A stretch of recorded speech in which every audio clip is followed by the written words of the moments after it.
So now that we've looked at torque or straight line torque, so say a torque wrench, now we're going to look at pulleys and gears. Here's two drawings. I'm going to show you two different examples of this.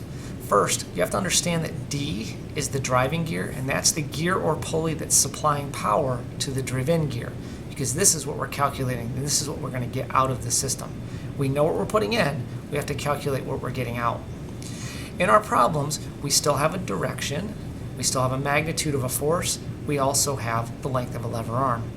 Keep in mind that the lever arm is based on a radius because the distance from the center of the pulley or gear is a radius.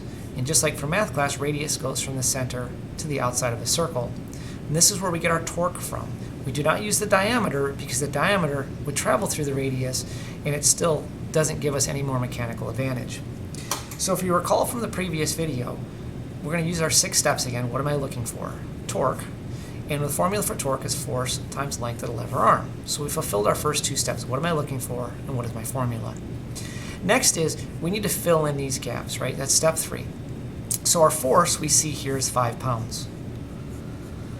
And we multiply that by the length. Now we have 2 lengths. We have a 2-foot radius here and a 3-foot radius here. We're going to use the 3-foot radius because this is the driving gear. Remember, the big D is our driving gear, and we're always going to calculate the driven gear. So 3 feet. Remember step 4, we check our units. Should torque be in pound-feet? Yes, it should. So now that it is pound-feet, we take torque. When we multiply those together, we get 15 pound-feet. Now the question is that the right answer? Well, it's partially the right answer. Why isn't it? Right, because torque has to have a direction. Because this force is going in this direction, it's going to pull this pulley like that. And because it's pulling it that way, that's called a counterclockwise direction, and this is going to be CCW. And that is our complete answer. So we've just done our 6 steps. What am I looking for? Torque. What's my formula? Force times length. Plug my numbers in, check my units, chugged away, did the math, and then verified that my answer was correct. Let's try another one. So if I take a look at this second problem, we still have the big D, that's our driving gear. Remember, we're going to calculate driven.